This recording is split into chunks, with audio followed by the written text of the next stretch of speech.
Buenos días a todos en esta segunda jornada de la Convención SEMA 2021. Es un gusto darles la bienvenida a este panel sobre ciudades y movilidad sustentables. Mi nombre es Annika Klump y soy gerente del Departamento de Medio Ambiente y Energía y el Departamento de Tecnología e Innovación en la HK Argentina.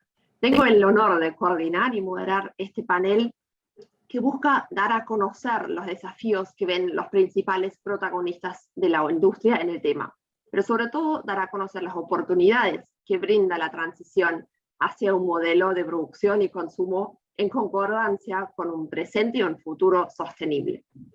Durante los próximos 60 minutos estaré conversando con tres oradores de lujo, con Charlie Caramanian de la empresa Enel, con Diego Brado de Toyota y Gregorio Lastra de Siemens Smart Infrastructure. En 2020, más del 56% de la población global vivió en ciudades. Para el 2050 se calcula que incluso más del 70% de la población vivirá en ciudades. El crecimiento poblacional y sobre todo el deseado crecimiento económico sigue relacionado a un aumento en el uso de los recursos naturales, como también en las emisiones de gases de efecto invernadero, como principal causa de la crisis climática que estamos viviendo.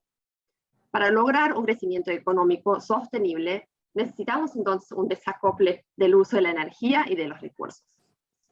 Actualmente, aproximadamente un 25% de todo el dióxido de carbono emitido a nivel global pertenece solamente al sector de transporte. Mientras que el aumento de la superficie global construida en nuestras ciudades se incrementará en un 75% hasta el año 2050, y por ende el consumo energético en las grandes urbes aún aumenta. Ahora nos gustaría escuchar la opinión de nuestros panelistas y el desarrollo que llevan a cabo las tres empresas para reducir el consumo energético y de recursos en el sector y transitar hacia el uso de energías limpias para alcanzar la carbono neutralidad lo antes posible. Les invito a los panelistas a prender sus cámaras para presentarlos. Charlie Caramanian es gerente de sostenibilidad e innovación en Enel Argentina. Enel Argentina es una compañía eléctrica multinacional y operador integrado líder en los mercados de energía y renovables. Es presente en más de 40 países, lleva energía a alrededor de 70 millones de hogares y empresas. Charlie es referente en innovación sostenible, innovación abierta y tecnologías exponenciales. Es ganador de del Premio Latinoamérica Verde y numerosos reconocimientos al liderazgo sostenible y la innovación abierta, incluyendo diversos desafíos de la NASA y Naciones Unidas. Un gusto tenerte, Charlie, en este panel. Diego Brado, nuestro próximo panelista, es director de comunicación corporativa en Toyota Latinoamérica y el Caribe. Es abogado recibido en la Universidad de Buenos Aires y tiene un programa de desarrollo ejecutivo en el IAE de la Universidad Austral. En 2008 inició su carrera en Toyota Argentina, donde ha ocupado diferentes posiciones dentro de las áreas de recursos humanos, legales, administración y sustentabilidad. En 2019 sumó la responsabilidad de las comunicaciones institucionales para la región de Latinoamérica y el Caribe. Bienvenido, Diego. Muchas gracias, Annika. Un placer estar acá. Un gusto. Y last but not least, Gregorio Lastra, quien es ingeniero industrial del Instituto Tecnológico de Buenos Aires, con el diploma de honor. Es profesor en la Universidad Católica y magíster ejecutivo en la Administración de Empresas del IAE.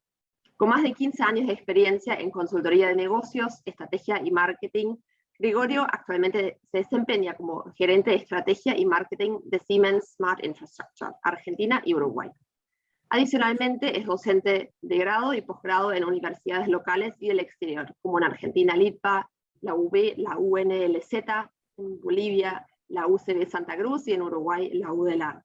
Es speaker en temas de digitalización e innovación tecnológica y promotor activo de la sustentabilidad. Bueno, muchas gracias por compartir este panel esta mañana con nosotros. Si les parece, arrancamos directamente con algo que me interesaría saber de los tres, que es cuál es la estrategia planificada que siguen con respecto a un modelo de negocio más sustentable y para alcanzar la carbono neutralidad. Hace unos días ya hablamos de cada una de las empresas de ustedes está siguiendo una visión, así que me gustaría saber cuál es y cuáles son los principales desafíos de este camino. Si les parece, Charlie, comenzamos con vos. Gracias, Annika. Bueno, gracias, SEMA y Eurocámara. En nuestro caso, trabajamos en tres pilares que son descarbonización, electrificación de consumos y digitalización de infraestructura. Como bien dijiste, la energía es responsable de las terceras partes de las emisiones. Nosotros iniciamos este proceso de descarbonización hace varios años. Hoy somos la compañía privada de mayor capacidad instalada en energías renovables. Tenemos un compromiso de objetivos basados en ciencia de reducir nuestras emisiones en un 80% para el 2030 y ser carbono cero para el 2040. Tenemos previsto terminar de cerrar todas nuestras plantas de carbón para el 2027. Por ejemplo, en Chile ya cerramos 2, nos queda la última para el año próximo, y cerrar todas nuestras plantas de generación térmica de gas para el año 2040. Para esto estamos invirtiendo 170.000 millones de euros hasta 2030 para triplicar nuestra capacidad de renovables y llegar a los 129 gigavatios. Son buenas noticias para todos porque reducimos emisiones, el costo de la energía para el cliente se va a reducir hasta un 40% y por supuesto el retorno para los accionistas mejora sustancialmente. La semana pasada, en línea con esto, suscribimos un acuerdo a nivel global con Banco Santander para que todos los clientes del banco puedan financiar su compra en tecnología solar y litio hasta por 5 años. Por otro lado, desde Enel X acompañamos la electrificación de los consumos en los hogares, las industrias, todo lo que es la movilidad eléctrica. Después podemos ampliar un poquito más sobre esto. Y el tercer y último pilar es la digitalización, ¿no? Actualizar la infraestructura de todas nuestras redes y medidores inteligentes para habilitar todo tipo de servicios de valor agregado, ¿no? Como inyección a la red, demand response, permitir a los hogares, a los comercios, a las industrias, poder colaborar en la resiliencia, ¿no?, de la red en los momentos de pico de mayor consumo. Muchas gracias, Charlie. La verdad son objetivos bastante exigentes, pero bueno, con una planificación ya bastante avanzada. Así que muchas gracias por la visión que tiene en él. Diego, ¿quisieras avanzar con la parte de Toyota? Sí, cómo no. Bueno, a ver, Toyota viene trabajando en reducir sus emisiones ya desde hace muchos años, desde la década del 90, con las primeras experiencias de vehículos con algún tipo de electrificación, como fue en su momento el Prius, pero muy fuertemente en el año 2015, alineado con el Acuerdo de París, Toyota asuma un compromiso de alcanzar la carbono neutralidad antes del año 2050, un desafío que para una industria con una cadena de valor tan extensa como es la de la industria automotriz implica esfuerzos muy significativos. Y a partir de ese momento Toyota asume 6 compromisos que nosotros los llamamos el Toyota Environmental Challenge 2050, que están vinculados con alcanzar esa carbono neutralidad lo antes posible. Esos 6 compromisos están divididos en temas. El primero es alcanzar o no generar la venta de vehículos con emisiones de carbono para antes del 2050, y en ese sentido ya nos hemos comprometido a no vender más vehículos a combustión y hemos fijado una serie de metas intermedias, por supuesto, para alcanzar ese objetivo, que implica, por ejemplo, en el año 2025 ya tener para toda la línea de vehículos a nivel global siempre una versión con algún tipo de electrificación, ¿no? Y bueno, ya a partir de esa meta se fijan otros objetivos intermedios. El segundo desafío tiene que ver con alcanzar la carbono neutralidad en todo el ciclo de vida del vehículo o de nuestros servicios y productos. Para nosotros esto es algo muy significativo porque entendemos que dentro de la industria hay quizás alguna confusión respecto de la electrificación de la movilidad, sin contemplar, o sea, la electrificación de la movilidad es una muy buena alternativa al momento del uso del vehículo, pero no está contemplando el ciclo completo por el impacto ambiental que genera en la obtención de los materiales, como es el litio, y más que nada la disposición final de las baterías, por lo cual nosotros entendemos que el objetivo en sí es alcanzar la carbono neutralidad, no la electrificación en sí mismo, y para eso va a haber muchas alternativas tecnológicas que nos puedan ayudar en ese objetivo. El tercer desafío tiene que ver con ser carbono neutros en las plantas, ya específicamente de manufactura, y ahí nosotros tenemos el objetivo para el 2035 ser carbono neutros a nivel global. De hecho, por ejemplo, en nuestra planta de Zárate ya producimos con 100% de energía eléctrica renovable ya desde el año pasado, y así hay una serie de metas intermedias para alcanzar esa carbono neutralidad antes del año 2035. El cuarto desafío tiene que ver con todo lo que es la cultura del reciclado. A ver, o sea, Japón es una isla, con lo cual han desarrollado una tecnología y cultura del reciclado, y bueno, el objetivo es compartir con los distintos países y regiones los conocimientos en cuanto al tema del reciclado y economía circular. El quinto desafío tiene que ver con una reducción y aprovechamiento del agua en todos nuestros procesos. Y el último tiene que ver con el cuidado de la biodiversidad y la promoción de acciones que tengan que ver con el cuidado de especies, especialmente que están en vías de extinción.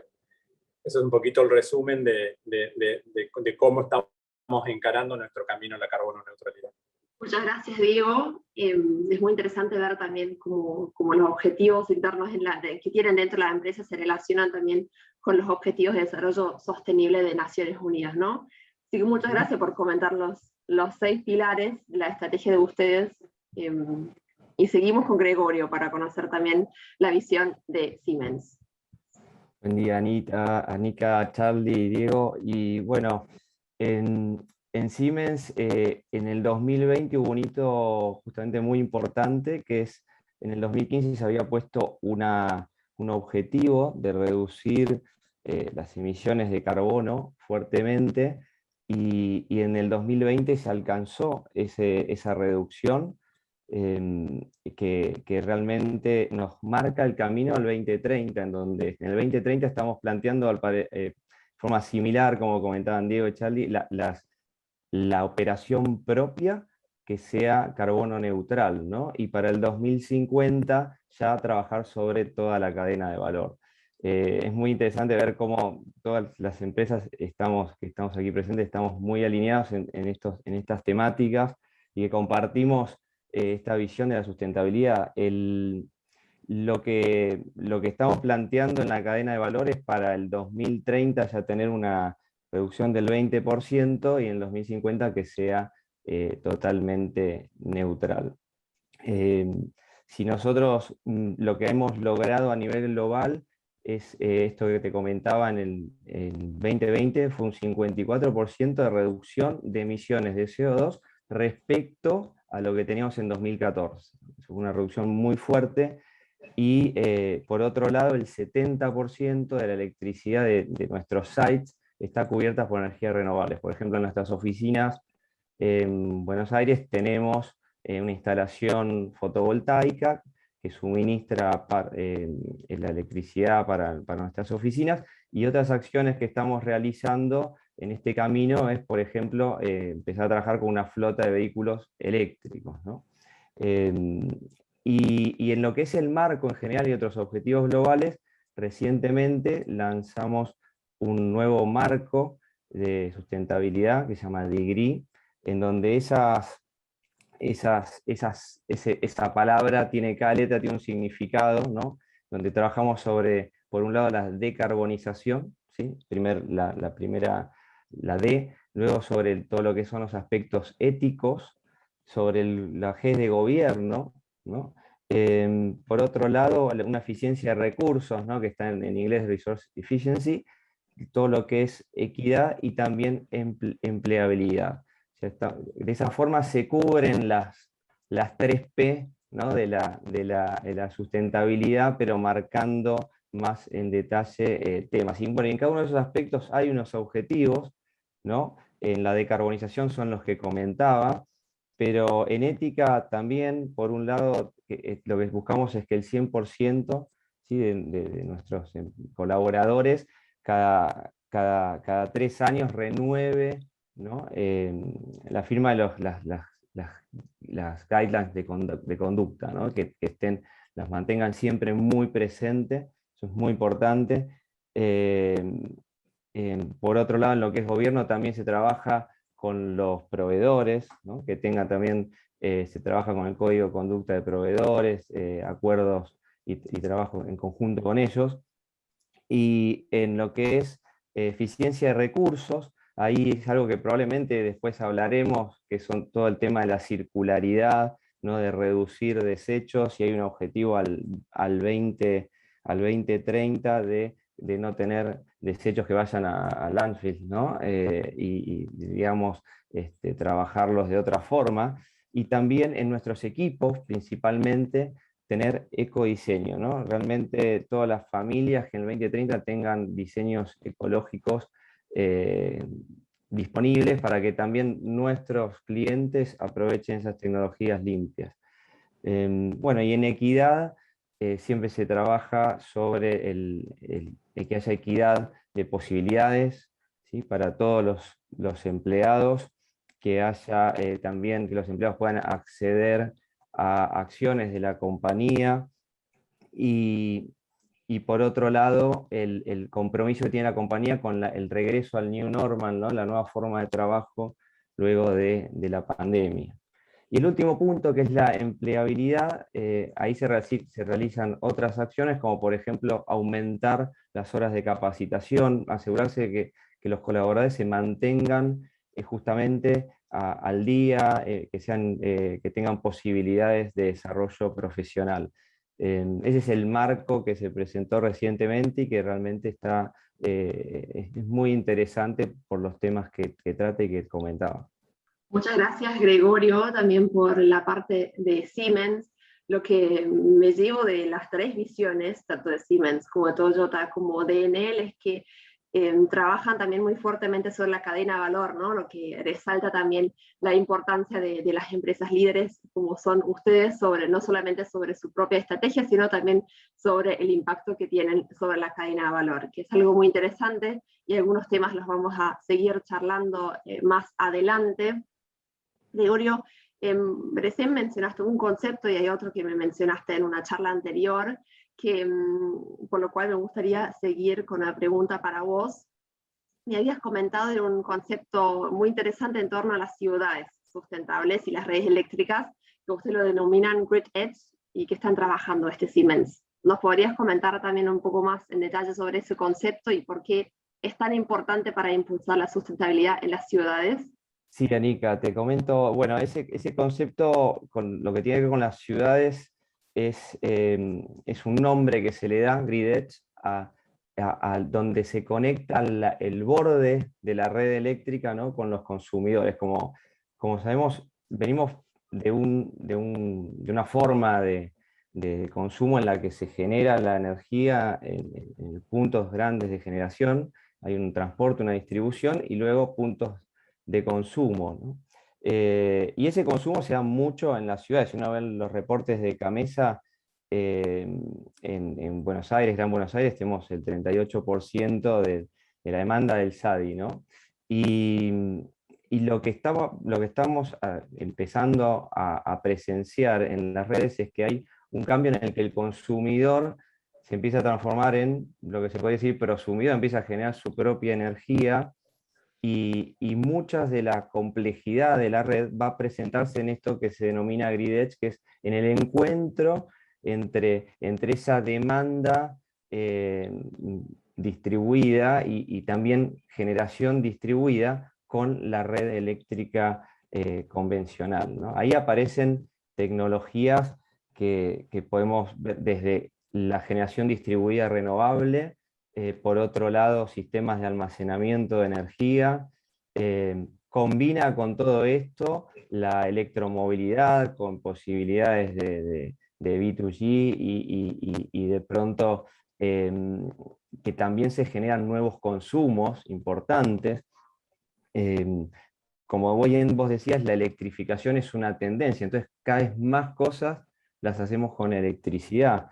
Entonces, en este caso, lo que va a aparecer es que también en este límite lo que encontramos son nuevas formas de administrar esa energía. Los edificios inteligentes permiten conectar todo y administrar de una forma diferente. Hay muchas cosas para incluir ahí y bueno, justamente me parecía interesante traerlo porque es muy probable que muchas de estas tecnologías son las que estén luego presentes en las ciudades para hacerlas más sustentables, ¿no?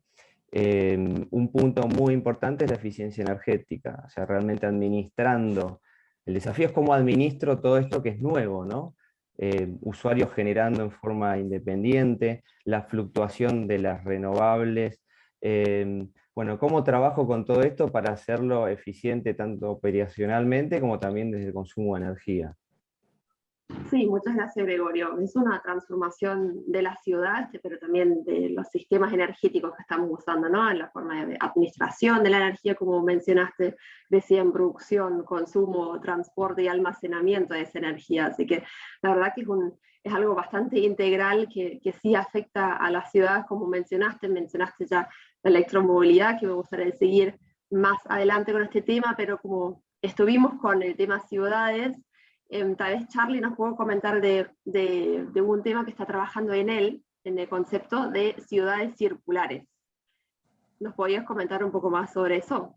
Sí, efectivamente, bueno, impulsamos las ciudades circulares en los países en los que estamos presentes y como bien comentaste en la intro, la población se concentra en las ciudades donde se produce entre el 60 y el 80% de las emisiones, ¿no? Entonces no cabe duda que tenemos que repensar las ciudades desde la economía circular, pero no solamente desde la práctica del reciclaje y la reutilización, sino en nuevos modelos que comienzan en la etapa inicial de diseño de las soluciones, ¿no? Como decía Gregorio, lo que es el ecodiseño. A ver, la elección de los materiales, la manera de generar y consumir energía, y bueno, que abarca de manera global todas las actividades del entorno urbano, ¿no? Producción e industrias, alimentación, obviamente residuos, pero también edificios, infraestructura, gestión de energía, transporte. De una manera muy sintética, bueno, las ciudades circulares son las que aplican economía circular. La economía circular tiene algunos pilares fundamentales, solamente para repasarlos, tiene que ver con la utilización de recursos sostenibles, ¿no? Es decir, utilizar fuentes de energías renovables y materiales biodegradables, reciclables o renovables, pero después producir, digamos, utilizar producto como servicio y servicios compartidos, ¿no? En lugar de ser propietario del producto, pagar por el uso, y esto sirve para reducir costos, facilitar el mantenimiento, y todo lo que es la logística, ¿no? Posterior del recupero y reciclado, ¿no? Pensemos desde una fotocopiadora, pasando por un automóvil, hasta un servicio de iluminación de una oficina, ¿no? Donde pagas por metro cuadrado. Después lo que es la ampliación de la vida útil, ¿no? Productos diseñados para durar, todo lo que es el mantenimiento preventivo, ¿no? Ahí se abre, bueno, surgen un montón de oportunidades de empleo nuevas ahí. Y finalmente lo que es el nuevo ciclo de vida es justamente reintroducir los materiales en las cadenas productivas para llegar a este concepto aspiracional de residuo cero. Desde ENEL lo empleamos en todo el diseño de nuestras plantas de generación y en todos nuestros activos, pero también estamos trabajando en pilotos de ciudades circulares, por ejemplo en Sao Paulo, en el distrito financiero de Villa Olimpia, tenemos un proyecto que se llama Urban Futurability, ¿no? Comenzamos creando una copia virtual de esta red eléctrica que llamamos Network Digital Twin, un gemelo digital de la infraestructura, y con este instrumento que es súper útil para optimizar todo lo que es la eficiencia operativa, ¿no? Y el mantenimiento, pero también para compartir esta infraestructura con más de 70 stakeholders, entre todos aplicar innovación desde la lógica de la circularidad, ¿no? Por ejemplo, utilizando Big Data e inteligencia artificial, hacemos mantenimiento predictivo, ¿no? De las redes para reducir el riesgo debido a condiciones meteorológicas extremas, que cada vez van a ser más abundantes, ¿no? Incendios, inundaciones, para medir y mitigar las emisiones de carbono y la contaminación acústica, ¿no? También, ¿por qué no? En la parte de la obra de infraestructura y perforaciones utilizamos este modelo también de obra sostenible que favorece la reutilización de los materiales, agua, tierra, pero también la posibilidad de, después de la obra, reemplazar ese hormigón con polímeros reciclados. Y después, bueno, utilizando nuevos medidores inteligentes ya fabricados a partir de residuos plásticos. Y también trabajamos en la circularidad de la biomasa, ¿no? Que se genera en la poda de los árboles en las ciudades. Para ampliar un poquito más, los invito a ver nuestro position paper sobre ciudades circulares. Tenemos varios ejemplos de ciudades en Latinoamérica en las que ya estamos trabajando y en Europa. Así que... Muchas gracias, Charlie. Qué bueno saber que ya están aplicando los conceptos que mencionás y ahí transitando, la verdad, una transformación, ¿no? De lo que es innovación tecnológica, pero también en repensar nuestros conceptos tan convencionales, tanto desde la visión del productor, desde las empresas, como también desde los consumidores que mencionaste. Me encantó, así que muchas gracias por eso. Espero que no te sorprenda a vos, Diego, pero habíamos hablado de nuevos conceptos, experimentar ciudades y movilidad. Y sé que ustedes desde Toyota también tienen una ciudad, un concepto experimental donde ya están aplicando algunos conceptos nuevos. ¿Nos puedes comentar brevemente de qué se trata? Sí, cómo no, Anika. A ver, escuchándolo tanto a Charlie como a Gregorio, hay un montón de temas que se tocan y que me vienen a la mente, especialmente escuchándolo a Charlie con el tema de lo que es la generación de energía por parte de los hogares y las familias, y hoy nosotros estamos comercializando un vehículo a hidrógeno, que es el Mirai, y que claramente es un generador de energía y que uno cuando puede llegar a la casa lo puede enchufar y generar energía para abastecer a su propia hogar o inclusive tirarlo a la red, ¿no? Pero lo que te referías, Anika, era al proyecto Woven City, que es un prototipo de ciudad inteligente que Toyota está desarrollando en la ladera del Monte Fuji, y en donde se están experimentando en vida real con habitantes reales y generalmente la inmensa mayoría científicos o gente de la academia, pero también gente de los negocios, todas las tecnologías que Toyota está desarrollando en pos de esa visión de lo que puede llegar a ser una ciudad del futuro totalmente sustentable, ¿no? Y ahí se experimentan tanto desde el abastecimiento, el transporte, conceptos de cambios de hábito, como señalaba Charlie, de la migración del concepto de poseer un bien a utilizarlo solo en la medida de lo necesario. Y bueno, y los invito a acceder al sitio web de Woven City, que es woven-city.global, en donde pueden encontrar mucha información de detalle de este prototipo de ciudad inteligente sostenible que nosotros estamos tratando de visualizar y experimentar. Muchas gracias, Diego. Sí, otro experimento, ¿no? Otra prueba muy interesante. Gracias por comentarla. Dejen claro que hay una relación estrecha entre los sectores de transporte, ciudades y energía, como que ya no se pueden pensar por separado. Hay también los así llamados smart buildings. Gregorio, tal vez vos nos puedes comentar también cómo ayudan esos edificios inteligentes al desarrollo de las ciudades sustentables. Sí, ahí realmente lo que son smart buildings se conectan un poco con todo esto, ¿no? El edificio, como lo conocíamos, va cambiando, se va haciendo, como dice el nombre, más inteligente, y esto es importante porque si pensamos que, según Naciones Unidas, lo que dice es que el 90% de la gente pasa casi todo el día puertas adentro, ¿no? Es mucho el tiempo que estamos como personas dentro de infraestructuras, edificios, lo que fuere. Y lo importante de un edificio inteligente es que está principalmente enfocado en las personas, ¿no? Uno pensaría, ¿por qué tiene toda esa automatización? Justamente enfocado en las personas, y ahí conecta con la sustentabilidad, con una de las P de la sustentabilidad, para brindarle confort y por otro lado seguridad, y al mismo... Perdón, ahí se me había muteado, ¿no? Exactamente, Sí. ahora va de Sí. nuevo. Para Confort, brindar... seguridad, sí. Sí. Bueno, y al mismo tiempo que utilizan recursos de manera eficiente, ¿no? Porque si brindáramos el confort, pero en una forma ineficiente, no tendría sentido. Entonces, realmente lo que se hace es, a través de la captura de múltiples datos, se analizan y de tener conectividad IoT también en forma segura. Ahí, por ejemplo, desde Siemens, una de las patas fundamentales es la ciberseguridad, porque como las infraestructuras en las que se están conectando a la nube son realmente sensibles, toma mucha relevancia que se haga en forma segura. Y ahí lo que nos permiten es alcanzar niveles de flexibilidad. Por ejemplo, flexibilidad, pensemos en la vuelta a las oficinas, en tener un sistema para poder reservar espacios, en que el edificio se puedan medir constantemente los niveles de utilización de los recursos para poder dimensionar. Entonces permite no solo eficiencia energética, sino también una eficiencia operacional en general.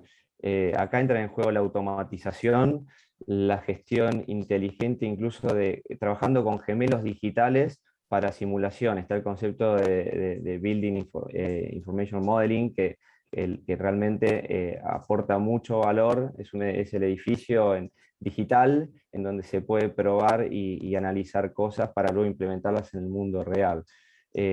Todas estas tecnologías se pueden usar tanto en edificios residenciales como en cualquier tipo de edificio, incluso críticos como puede ser un hospital, ¿sí? O desde lo tecnológico un data center, ¿no? Y a nosotros, bueno, me parecía interesante escuchar el ejemplo que comentaba Diego, y desde Siemens en lo que es específicamente, en lo que es Smart Buildings, se hizo un acuerdo con la Universidad de Birmingham en donde se está buscando hacer el campus, un campus inteligente, ¿no? Realmente se plantea que sea uno de los más inteligentes del mundo porque se va a instalar a escala, y una escala muy importante, IoT, con más de 23.000 sensores en los campus, y esto se va a trabajar como un laboratorio en vivo, en donde el foco va a estar justamente en inteligencia artificial, generación y almacenamiento de energía descentralizados, y lo que va a permitir es, en este laboratorio, trabajar con estudiantes de doctorado de la universidad, ¿sí? Que están en sede en Reino Unido y Dubái, y que hagan proyectos diseñados en conjunto entre Siemens y la universidad para analizar este camino a lo que sería el Net Zero, ¿no? Que es lo que están buscando. Realmente es muy interesante, y es algo que lo pueden buscar para tener más información sobre esto también. A mí me parece muy bueno ver cómo desde todo lo que vamos conversando, como iniciativas muy similares, complementarias, en donde acá por ahí no está tan enfocado en transporte. Entiendo en lo que comentabas, Diego, que realmente está el transporte muy involucrado, ¿no? En este concepto de ciudad, y entusiasma mucho ver cómo se está formando, estamos pensando el futuro. Muchas gracias, Gregorio. Sí, son cambios que estamos viviendo, y más en la actualidad, en lo que es la forma en la cual aprovechamos los edificios, y también cómo nos trasladamos, cuándo nos trasladamos. Me gustó mucho la palabra que usaste, que es un laboratorio en vivo. Me gusta más que experimento, que dije antes, así que son lindas experiencias, lindos laboratorios en vivo que están transitando, impulsando las tres empresas. Y por lo que comentaste recién, Gregorio, hay una fuerte digitalización en el sector, y cada vez una mayor relevancia de los datos, del manejo y el aprovechamiento de los datos, ¿no? Hay una transformación en ese sector de ciudades, de edificios. Y pasándonos al sector de transporte, Diego, tal vez ahí nos puedes comentar cuáles son las principales transformaciones que está atravesando la industria automotriz en este momento, y qué denominarías como los mayores desafíos y también las ventajas que hay en este momento.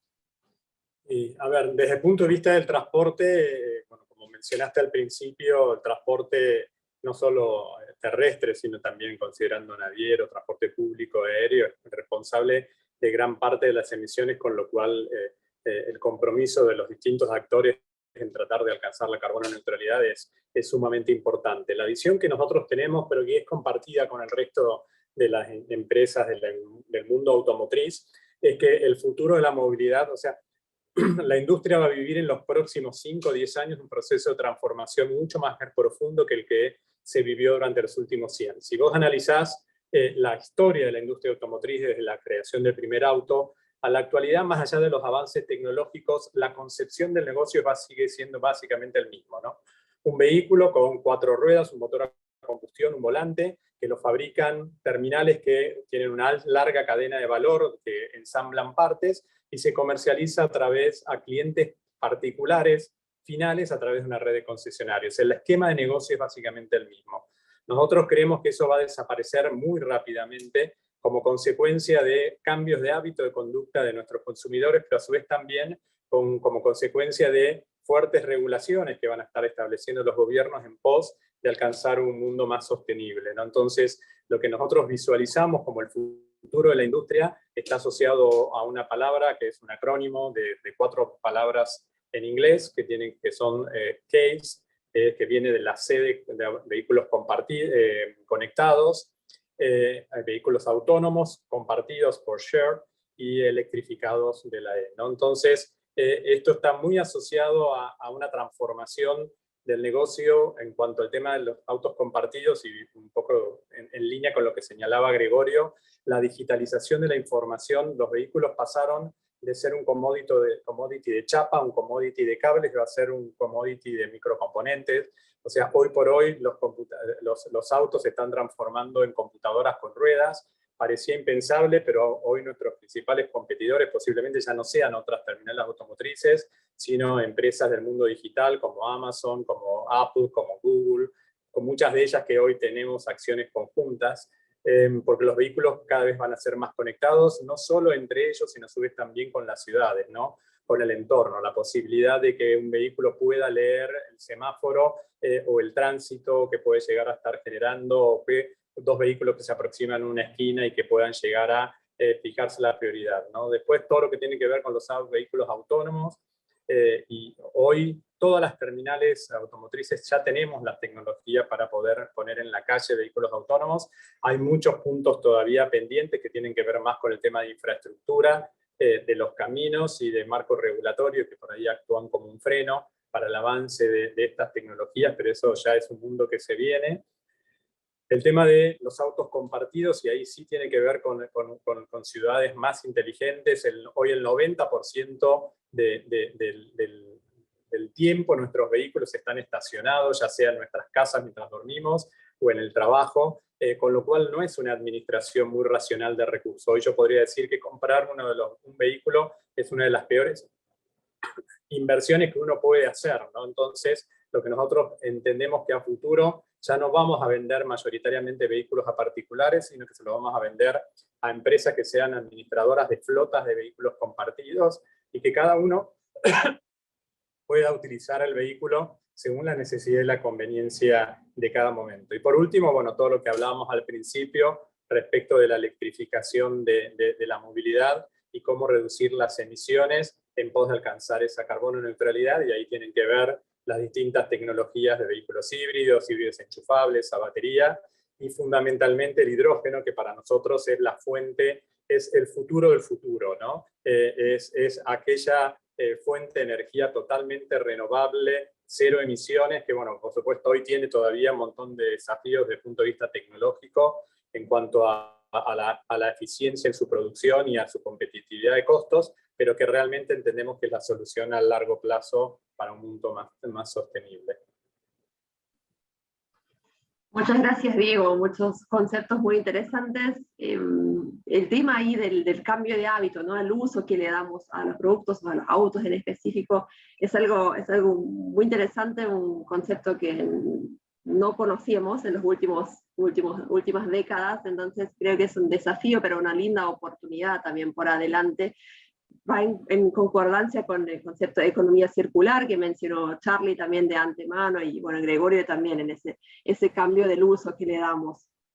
Vos mencionaste la electrificación como uno de los pilares del futuro de la movilidad, entre otros, y sé que en él también siguen o apoyan el camino a la electrificación también para el sector del transporte. Tal vez nos puedes comentar un poco qué están trabajando en esa parte. Exacto, bien. Bueno, apoyamos la movilidad eléctrica a través de nuestra propia infraestructura de carga y nuestros cargadores. Tenemos aproximadamente 180.000 cargadores y puntos de carga llamados JuiceBox en el mundo, y bueno, en nuestra plataforma y aplicación JuicePass, ¿no? Es la aplicación de NLX para gestionar todos los servicios de carga disponibles. Esperamos llegar para el 2030 a 4 millones de puntos de carga. Actualmente estamos liderando lo que es la electrificación de los buses eléctricos. Ya operamos más de 1.500 buses en Chile, Colombia, ahora en Sao Paulo, Brasil hace poquito. En el 2020, bueno, desde NLX creamos el primer corredor panamericano eléctrico. Son 21.000 kilómetros desde Tierra del Fuego hasta Los Ángeles, cubriendo 11 países. Acá en Argentina ya tenemos unos 100 cargadores. Hay una serie, no sé si la vieron, producida por Apple TV, que se llama The Long Way Up, el largo camino hacia arriba, que está protagonizada por Ewan McGregor, es Obi-Wan de Star Wars, y Charlie Burman. Recorren todo este corredor panamericano desde Ushuaia hasta California a bordo de dos Harley Davidson Livewire, ¿no? Es el primer modelo eléctrico de esta marca emblemática. Y bueno, usando justamente toda nuestra red de 200 cargadores conectados al servicio del JustPass, ¿no?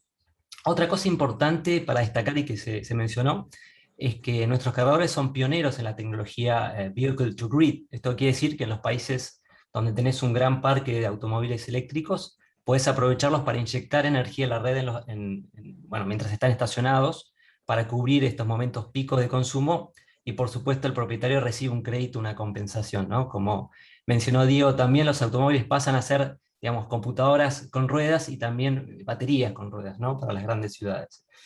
Por último, bueno, y en lo que tiene que ver con la transición hacia la movilidad 100% eléctrica, ya estamos trabajando en hidrógeno verde. Este año comenzamos junto a Siemens, causalmente, la construcción de Haru Oni en Chile, la primera planta de combustibles sintéticos, ¿no? Se obtiene el hidrógeno a partir del agua, con electrólisis, utilizando energías renovables, luego se combina con el carbono capturado del aire, y el año que viene ya vamos a estar exportando parte de este combustible para la empresa Porsche, ¿no? Muchas gracias, Charlie. Bueno, ya me dan ganas de hacer ese trayecto también del sur hacia el norte, con la infraestructura que hace eso posible, ¿no? Es un rol clave también que juega la infraestructura para poder permitir el desarrollo del sector en lo que es la electromovilidad. Gregorio, no sé si quieres agregar algo al respecto, o si no, después también comentarnos algo que me enteré que, bueno, ustedes publicaron un nuevo marco estratégico con fuerte foco en sustentabilidad y quedaron rankeada también como número 1 en el Dow Jones Sustainability Index entre 45 compañías incluidas en el grupo de la industria. Te dejo la palabra para que puedas hacer algunos comentarios a ambos temas. En lo que es electromovilidad, quería agregar como para complementar y comentar que realmente de vuelta es interesante ver cómo tanto desde las automotrices, desde las empresas de energía y en nuestro caso como empresa de proveedor de tecnología, estamos trabajando todos en pos de generar esta infraestructura. Nosotros desde Siemens tenemos nuestra justamente línea de cargadores, desde los más residenciales hasta también de gran porte para camiones o buses, y hay una pata muy interesante en todo lo que es la infraestructura de carga, que es la administración, todo lo que comentaba la digitalización. Bueno, ahí sí me cuenta también con lo que es el software para administrar todos esos cargadores que uno necesita llegar a un lugar y que esté disponible, ¿no? Que en algún momento lo puede usar. Entonces, bueno, también poder gestionar todo lo que es la reserva, poder visualizarlos, y también desde el lado de la empresa que los va a estar administrando, porque aparecen nuevos jugadores en todo lo que es electromovilidad, como comentaba también Diego, flotas que son compartidas. Vamos a tener administradores de puntos de carga que van a también brindar servicios, y bueno, ahí hay una fuerte pata de digitalización para poder administrarlo en forma eficiente, ¿no? Siemens tiene ese software que ya está disponible en el país, al igual que los cargadores, ¿no? Y este marco que te comentaba, Anika, es el que un poco comenté al principio, que es este degree, y que, bueno, justamente recientemente este tipo de iniciativas nos permitió que rankeados en número 1 entre el grupo de empresas de nuestra actividad, ¿no? Lo cual nos incentiva a seguir trabajando en este sentido, porque van dando frutos los esfuerzos que hacemos como compañía, tanto a nivel local como a nivel global. Muchas gracias Gregorio. Hemos hablado hasta ahora en parte de la transformación tecnológica y también de digitalización para permitir ese cambio hacia ciudades y transporte más sustentables. Sin embargo, también hay una fuerte importancia del recurso humano, ¿no? que también juega un rol importante para acompañar esa transición, y me gustaría saber de los tres lo que piensan del rol que juega la educación en todos los niveles, desde colegios, tecnicaturas, universidades, en ese impulso de ciudades y transporte más sustentables. No sé quién quiere comenzar. Dejo. A ver, lo que está señalando para nosotros es sumamente importante.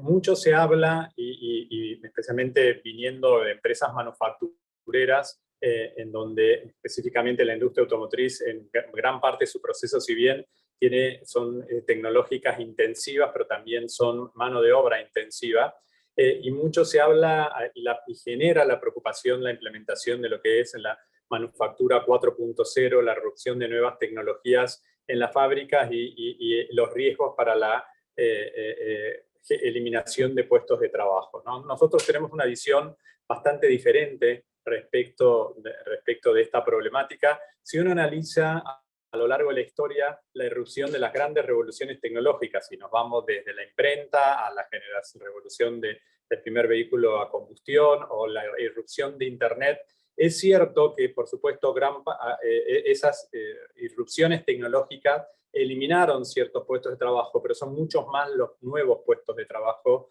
que se generaron. O sea, la cantidad de oportunidades y nuevas alternativas que generan los desarrollos tecnológicos son generadoras de empleo por naturaleza.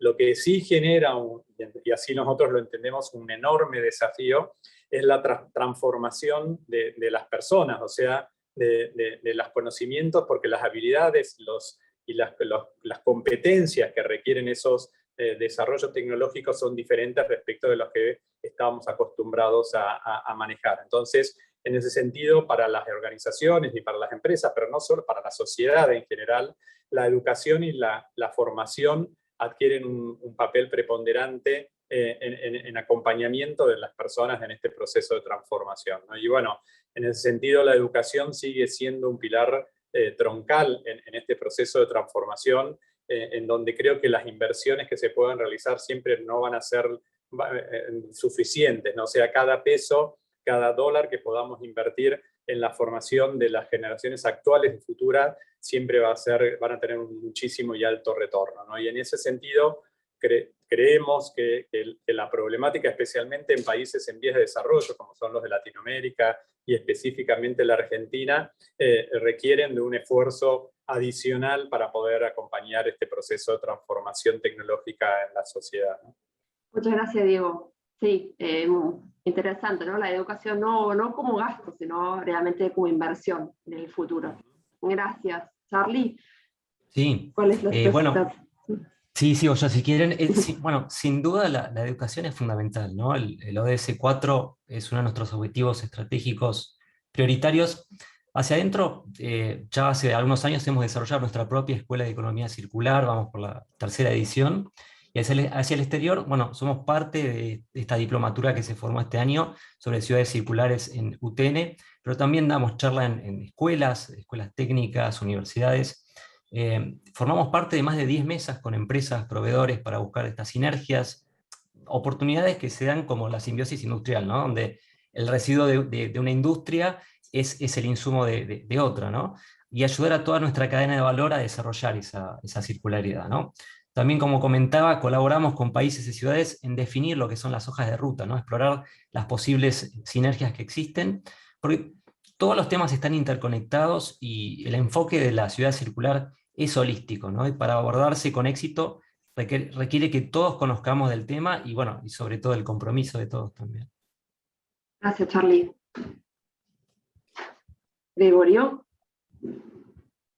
Sí, ahí quería agregar un poco la experiencia que tenemos local y coincido tanto con Charlie y con Diego que la educación es la que nos va a asegurar poder realizar el cambio, sobre todo formando a las futuras generaciones.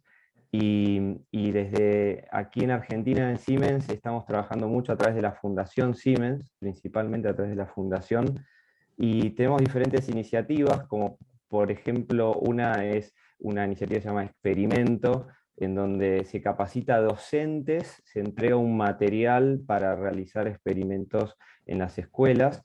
Esto se está trabajando principalmente ya en escuelas de Ciudad de Buenos Aires y la localidad de Vicente López, y realmente ya se han formado 1.500 docentes y se llevó a más de 60.000 estudiantes. Estamos trabajando en este proyecto hace varios años, y es una forma de acercarle la ciencia, también el gusto por la ciencia a los chicos en edad temprana, ¿no? Y después tenemos algunos concursos estudiantiles, otras iniciativas que están más enfocadas ya en tecnologías de automatización, digitalización, eficiencia energética. Uno es el concurso Logo, que se viene también haciendo hace muchos años, desde el 2001, y que está enfocado en escuelas técnicas, para que desarrollen los alumnos de escuelas técnicas proyectos de automatización. Cada año es en una temática diferente, y bueno, los presentan, se hacen, también se trabajan regionalmente, y hay luego una final muy interesante todos los años, en donde bueno, se premian a los mejores proyectos, ¿no? Y hace unos 5 años, este año hicimos la 5ª edición, empezamos con un programa regional, un programa que este año fue la primera edición regional, pero un programa de eficiencia energética, impulsado desde Siemens Smart Infrastructure, en donde está enfocado en universidades, ¿no? Entonces estamos trabajando tanto en lo que es la escuela secundaria, como también a nivel universitario. Este es específicamente en eficiencia energética.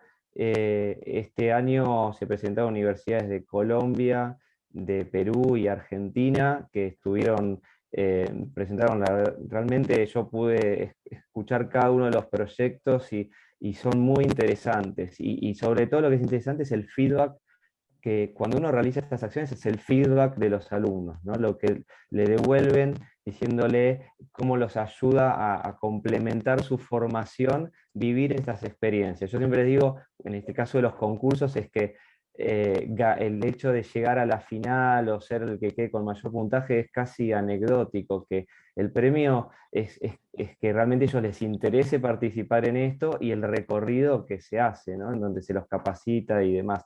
Así que estamos haciendo muchas cosas localmente. También estamos lo que es la tecnicatura, una tecnicatura que se creó justamente en temas de digitalización, y que esto, si no me equivoco, ya está hace 2 o 3 años.